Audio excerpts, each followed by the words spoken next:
Why does faith matter? Is faith something for religious people, or weak people, or gullible people? Or is there really something to it? Does it actually make a difference? Let me put it this way. With all my heart, I believe that without faith, we're stuck in a destructive pattern, a downward cycle of sin and pain. Now, before you react to that word sin, let me tell you what I mean by it. All of us have needs in life, legitimate needs that were given by God. But a lot of times we try to meet those needs in illegitimate ways. We also have pain that happens to us, that gets imposed to us by family or friends or life situations and work situations. And all of those things, as we begin to process that need and pain, it leads to belief systems. We have to figure out, how do we make life work? And those belief systems lead to false beliefs that lead to actions, sinful attitudes that start coming out in order to make sense of it all. We get lulled in to those actions because we have to numb the pain somehow. We have to meet those needs somehow. And the reality is, those things work for a little while, but it always begs for more. By the way, I'm speaking from personal experience. There's many ways this cycle plays out in my life, but one of the ways is how I try to find acceptance and security through work. I find sometimes way too much identity based on what I do. And a lot of times I have this false belief that if I can do the best I can at work and find my identity there and get approval there, well, then it will satisfy. So what happens is I don't just work, I overwork. There's other ways that people try to numb the pain or meet the needs that we have, whether that's perfectionism or substance abuse or food or sex or pick your poison, whatever it is. Good things can be turned into bad things when they become ultimate things in our lives. For me, the busier I stayed, it was a numbing mechanism for me. It was a sedative. And the reality was, I paid consequences for it. It wasn't good, and it certainly wasn't helping. I paid consequences for it, but not just me. My wife did, my kids did, my friends and coworkers did. And so I experienced this cycle in my own life.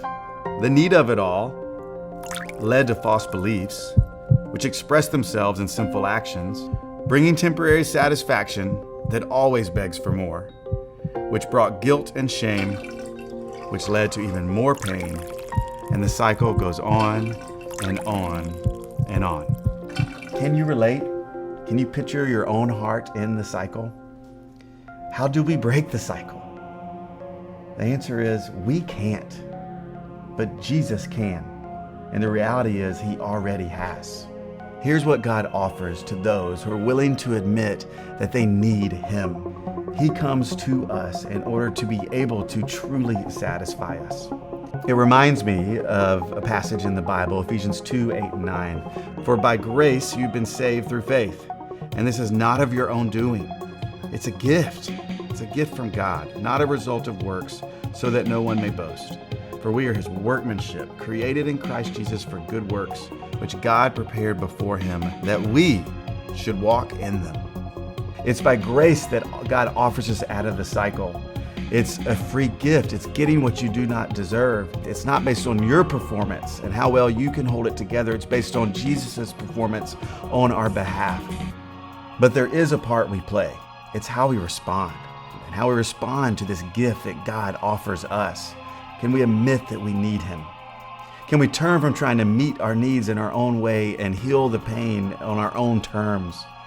Can we trust him? Can we trust him that Jesus and his work on the cross for us is the thing that really can heal us and really meet the needs? A personal relationship with him through trusting in him and in faith can really satisfy us.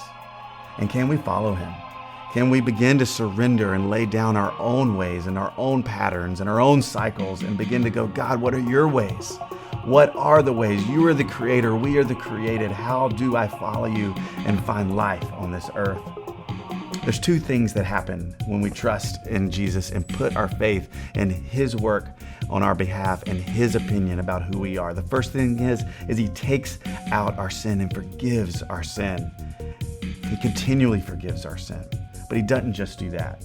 He puts into us His righteousness. He puts into us His Spirit and His purity so that we are able to live this out, so that we aren't just stuck when we trip back into the cycle. We're not just stuck, but His Spirit and His power enables us to live this thing called the Christian life out.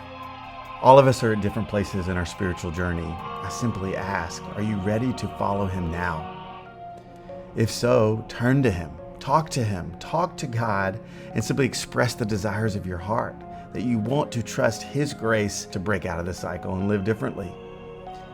There's no better time than now to follow Jesus. If you've taken that step of faith today to put your trust in Him, I would encourage you to go find a local church, to find people that you can process and share about your faith, to look up some of the resources we have here and we can point you to. If you're still in the process, I simply ask you and encourage you to be honest.